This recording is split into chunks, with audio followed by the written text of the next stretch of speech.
Karibu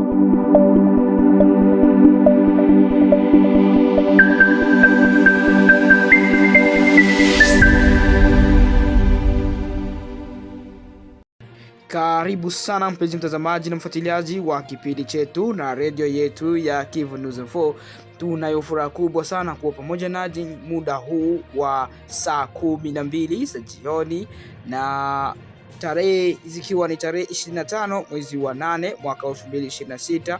Hivyo tuna furaha kubwa sana kuweza kusogezea habari mbalimbali kutoka pande za Jamhuri ya Kidemokrasia ya Kongo na ndani ya mashariki mwake ambako hali zinaendelea kuripotiwa kuwa mbaya. Tutakuletea taarifa mbalimbali kutoka eneo za Beni, Fizi, Rutshuru, Walikale na maeneo mengine ya Kinshasa. Hivyo endelea kuwa nasi upate habari. Tukiwa katika eneo la Beni, tutaweza kuona visa vya watu wawili ambao waliweza kuripotiwa kuweza kujiua wenyewe ndani ya siku moja, na tukiwa katika eneo la Walikale tutaweza kuzungumzia kuhusu wakaaji wa eneo la Habula wameweza kukimbia makazi yao kisha uporaji mkubwa ambao ulitoka kufanywa na watu wenye kumiliki silaha. Tutakuwa pia katika eneo la Fizi ambako timu ya MCVA Police iliweza kuwasili katika eneo la Minembwe ili kuweza kufuatilia usitishaji wa mapigano. Katika eneo la Rutshuru pia tutaweza kuzungumzia kuhusu mauaji ya mtu mmoja ambaye alikuwa ni dereva wa gari na pia abiria wake kadhaa waliweza kuripotiwa kuweza kutekwa nyara. Tukiwa katika eneo la Bukavu tutaweza kuzungumzia kuhusu mtu mmoja ambaye ameweza kujeruhiwa vibaya huku fedha zake zenye alikuwa akitumikisha ziliweza kuporwa katika microfinance. Na tutamalizia habari zetu ikiwa katika mji mkuu wa Jamhuri ya Kidemokrasia ya Kongo, yani Kinshasa, ambako familia mbili zimeweza kuripotiwa kushambuliwa na waasi na vikosi vya vijana ambao wanajulikana kama vile Kuluna. Hao ni vikosi ambao vinazidi kukosesha watu katika maeneo hayo ya Kinshasa. Hizo ni habari ambazo tulikuwa tunakuandalia kwa siku ya leo. Hivyo ili uweze kuzipata kwa makini na kwa undani zaidi, endelea kuwa nasi. Na ikiwa ni mara yako kwanza kuweza kukutana na radio yetu, tunakuomba tafadhali uweze kusubscribe au kujiabone kushene yetu, na pia unaweza kupartage hii information kwa bandugu na badala na familia, ili nao pia waweze kufaidika na habari hizi ambazo zinatolewa kwa muda mwafaka na habari zenye zina uhakika zaidi. Na unaweza kutuandikia hapo chini kwenye comment section utuambie unatufuata ukiwa sehemu gani, iwe ni ndani au nje ya Jamhuri ya Kidemokrasia ya Kongo. Tutafurahia kupokea message yako.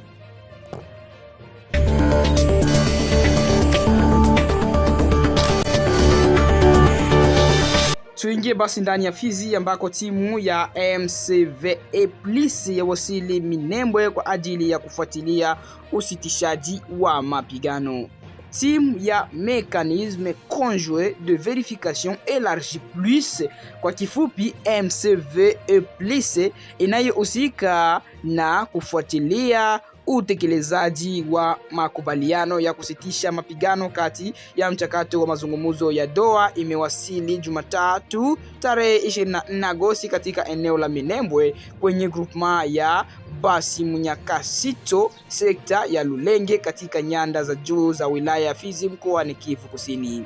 Kwa mjibu wa vyanzo vya ndani, ujio wa ujumbe huu unaashiria kuanza kwa operation ya kwanza ya moja kwa moja ya kufuatilia hali ya usitishaji wa mapigano kati ya serikali ya Jamhuri ya Kidemokrasia ya Kongo na muungano wa waasi wa AFC M23 kama ilivyokubaliwa katika mazungumzo ya Doha.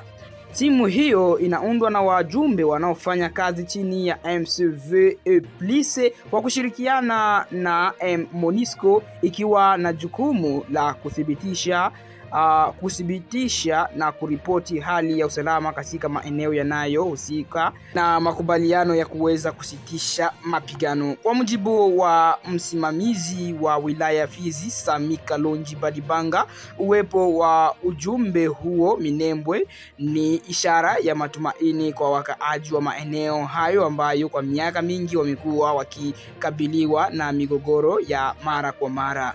Mamlaka za eneo hilo zinaamini kwamba kazi ya M2V+ inaweza kusaidia kujenga mazingira na kuweza kuaminiana kati ya upande zinazohusika, na hivyo kuchangia kurejesha amani ya kudumu.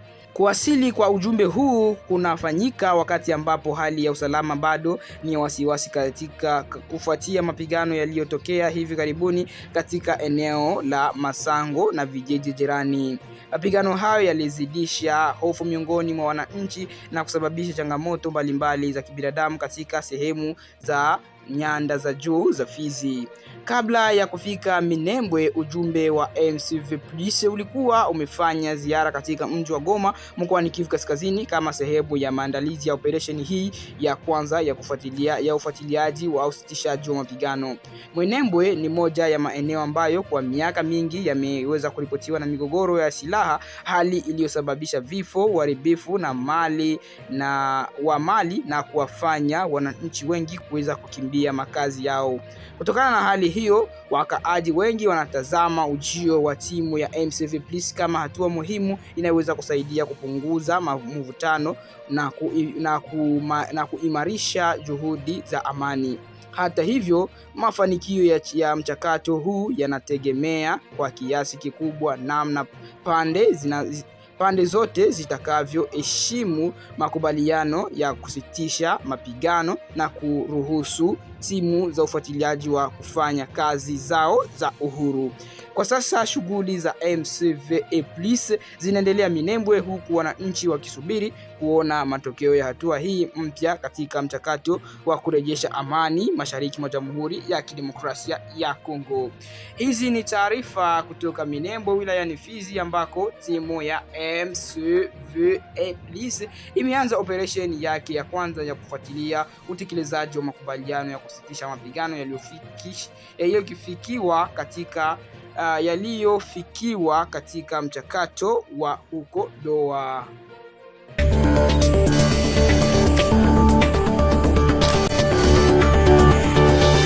Katika eneo la Beni ambako visa vya watu wawili kuweza kujinyonga vimeweza kuripotiwa ndani tu ya siku moja.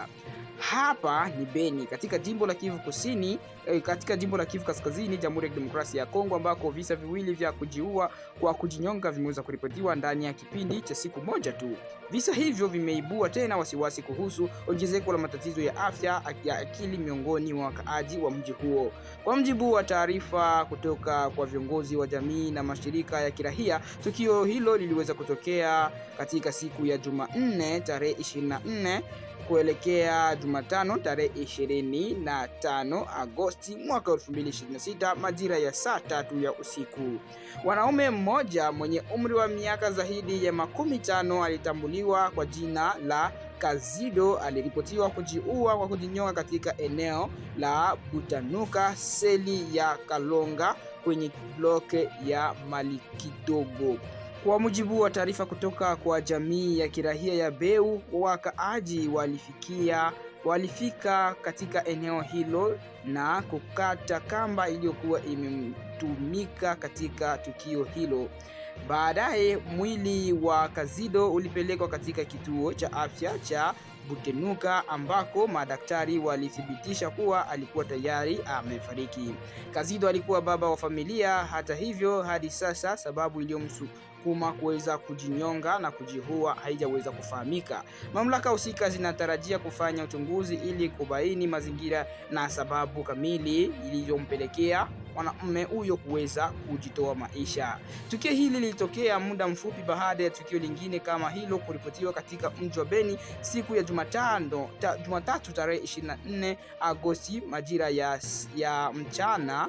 Mwanamume mwingine mwenye umri wa miaka 35 ambaye anajulikana kama Daniel Muhairwa alipatikana akiwa amejinyonga ndani ya chumba chake cha kulala katika mtaa wa Kanzuli, manispaa ya Banguli.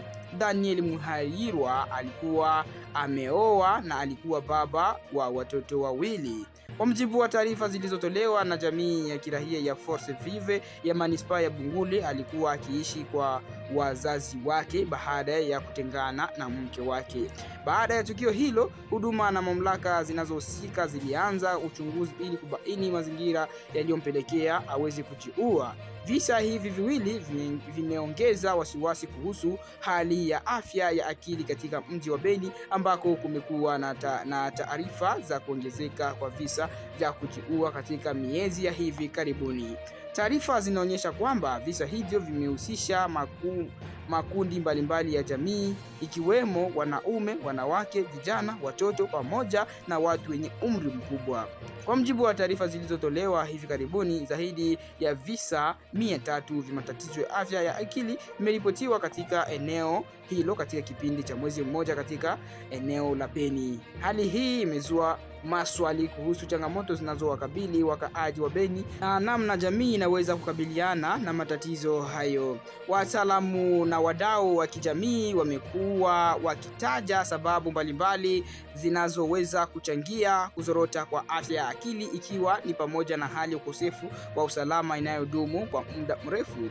Ugumu wa maisha pia unaweza kuchangia akili iweze kuwa potovu na mbaya, na pia ugumu wa maisha, changamoto za kiuchumi, migogoro ya kijamii na kuzorota kwa hali ya maisha kwa ujumla kunaweza kufanya hadi afya ya akili ya wananchi wengi iweze kuwa mbaya. Vijana wanaonekana kuwa miongoni mwa makundi yaliyo katika mazingira magumu zaidi, hasa kutokana na ukosefu wa fursa, changamoto za kiuchumi na wakati mwingine kukosa watu wa kuzungumza naye na huduma za ushauri wa nasaha. Hizo ni sababu ambazo zinafanya vijana wengi waweze kupatikana kuwa ndani ya watu ambao akili zao hazitumiki vizuri. Hata hivyo, ni muhimu kusisitiza kwamba sababu ya mtu kujiua haiwezi kubainishwa bila uchunguzi wa kitaalamu. Kwa hiyo, katika visa hivi viwili, sababu kamili za vifo hivyo hazijaweza kuthibitishwa rasmi. Ongezeko la visa kama hivyo inatoa wito kwa familia, viongozi wa mitaa, mashirika ya kiraia na wataalamu wa afya ya akili kuimarisha uangalizi na msaada kwa watu wanaopitia matatizo na changamoto kubwa maishani. Jamii pia inahimizwa kutowapuuza watu wanaoonyesha dalili za kukata tamaa, kujitenga na wengine au kuzungumzia mambo ya kifo. Mazungumzo ya mapema, msaada kutoka kwa familia na upatikanaji wa huduma za afya ya akili vinaweza kuwa muhimu katika kuzuia majanga ya zaidi. Kwa sasa uchunguzi unaendelea kuhusu visa vya watu hawa wawili kuweza kujiua, huku wakaaji wa Beni wakisubiri taarifa zaidi kutoka kwa mamlaka kuhusu mazingira ya halisi iliyopelekea vifo hivyo. Hizi ndizo taarifa zinazotufikia kutoka Beni, Kivu Kaskazini, kuhusu visa vya watu wawili kuweza kujiua kwa kujinyonga vilivyoripotiwa ndani ya siku moja tu.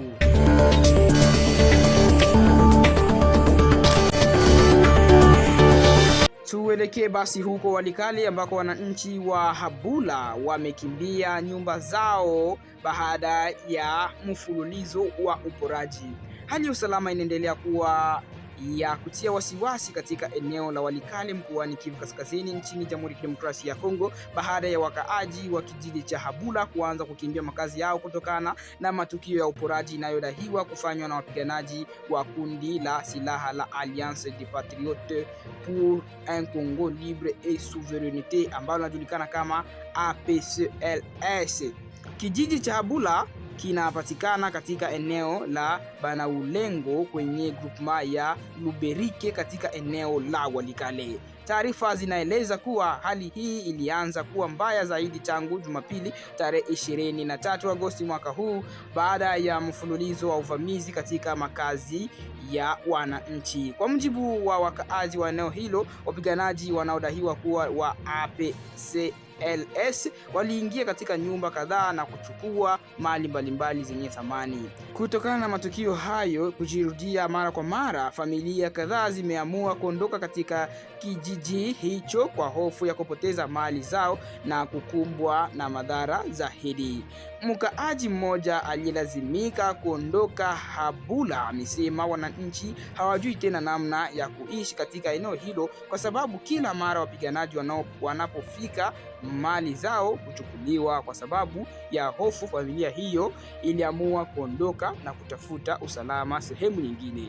Baadhi ya familia zimekimbilia kujificha katika misitu na maeneo ya vichaka, huku nyingine zikielekea Ngenge katika grupma ya Walao Yungu. Familia nyingine zimegawanyika na kutawanyika katika maeneo mbalimbali jirani wakitafuta sehemu salama zaidi za kuweza kujificha. Lakini hali hii ya usalama haikuishia katika kijiji cha Habula pekee. Siku hiyo hiyo Jumapili, tukio lingine liliweza kuripotiwa kwenye barabara ya Goma kuelekea Walikale katika eneo la Milongi. Kwa mujibu wa taarifa kutoka kwa watu waliokuwa karibu na waathirika, wapiganaji wanaodaiwa kuwa na kundi hilo walisimamisha msafara wa wafanyabiashara waliokuwa wakitoka Goma kuelekea Walikale. Wafanyabiashara hao waliporwa mali zao baada ya msafara wao kuweza kuzuiwa njiani. Katika tukio hilo, dereva mmoja wa pikipiki maarufu kama taximan motocycliste alipigwa risasi na kujeruhiwa mkononi. Baada ya kujeruhiwa alipelekwa katika kituo cha afya cha Mungazi ambako alipatiwa matibabu. Mtu mmoja aliyekuwa karibu na waathirika wa tukio hilo ameeleza kwamba wafanyabiashara hao walikuwa wakitarajia kuendelea na safari yao ya kuelekea Walikale, lakini ghafla msafara wao ulisimamishwa na watu wenye silaha kisha wakanyang'anywa mali zao. Baada ya risasi kufyatuliwa na mmoja wa waendesha pikipiki kujeruhiwa, hofu ile ilitanda miongoni mwa watu waliokuwa kwenye msafara huo. Matukio hayo mapya yanaongeza wasiwasi miongoni mwa wakaaji wa sehemu hiyo ya Walikale, eneo ambalo limekuwa likikabiliwa na changamoto za kiusalama zinazohusisha makundi yenye silaha na mapigano katika maeneo mbalimbali. Kwa sasa baadhi ya familia hazijui ni lini zitaweza kurejea katika makazi yao. Wakaaji wanaomba mamlaka na serikali na vyombo vya usalama kuchukua hatua za haraka ili kuimarisha usalama katika eneo la Habula na maeneo jirani. Wananchi wanasema wanahitaji kurejea nyumbani kwao, lakini wanaogopa kufanya hivyo bila kuwepo kwa dhamana ya kutosha ya usalama. Hali hii inaendelea kuathiri maisha ya kawaida ya wakaaji, biashara na usafiri katika maeneo hayo. Kwa sasa taarifa zaidi kuhusu hali ya usalama katika Habula na maeneo yanayozunguka Walikale zinaendelea kufuatiliwa. Hizo ndizo taarifa ambazo tulikuwa tumekutayarishia kutoka huko Kivu Kaskazini katika Walikale ndani ya eneo la Habula ambako wakaaji wameendelea kukimbia kutokana na kuna uporaji ambao unafanywa siku baada ya siku na vikosi vya watu wenye kumiliki silaha.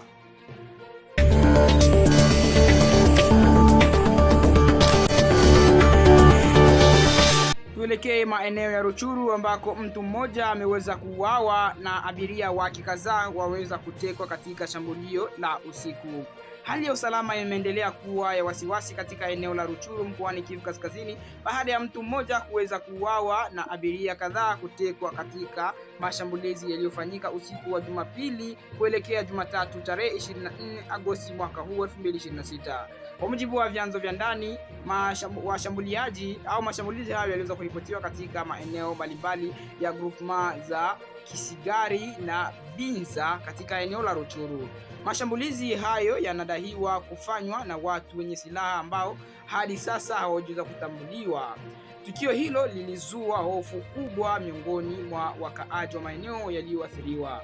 Katika kijiji cha Katale kilichopo karibu na Rumangabo kwenye barabara inayounganisha Goma na Ruchuru, gari ilikuwa ikitoka Ruchuru kuelekea Goma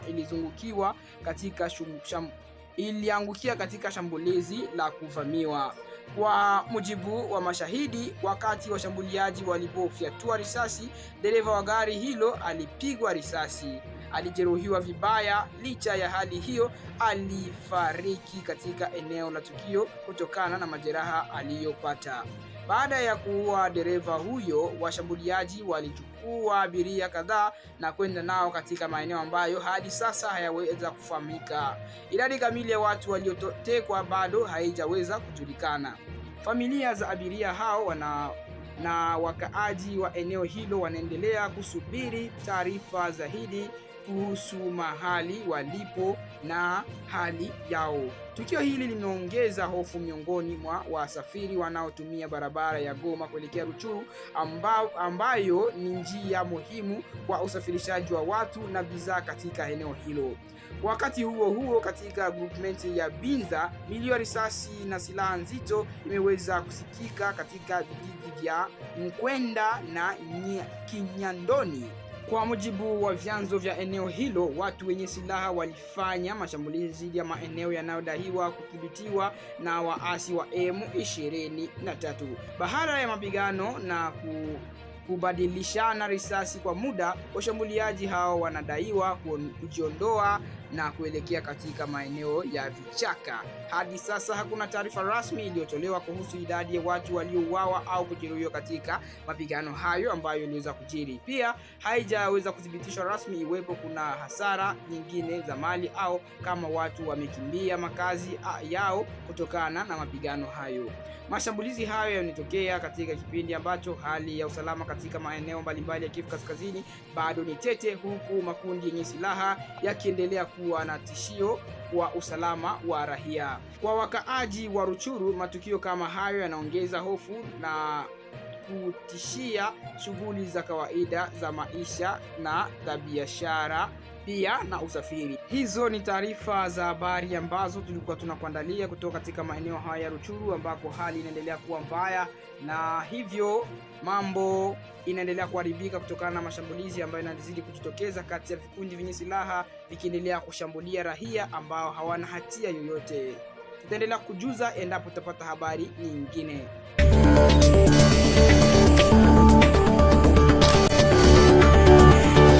Asante sana kuweza kutufuatilia hadi mwisho wa kipindi chetu cha habari. Tulikuwa na habari nyingi ambazo tulikuwa tunakusogezea kwa siku ya leo. Kivu News Info, radio yako ambayo inazidi kupeperushia habari na kukufikishia wakati ambazo zinafaa, ni kusema kwa muda muafaka. Na pia habari hizo ni habari zenye kuwa na uhakika zaidi, kwa kuwa tunazihakikisha mbele ya kuweza kuzituma kwenu ninyi wapendwa wetu wasikilizaji. Na hivyo acha basi tuweze kukutanana katika kipindi cha habari cha wakati mwingine. Tunayo furaha kubwa sana kuwa pamoja nanyi. Hii ni Kivu News Info na mimi ni Leta Pascal Paulin.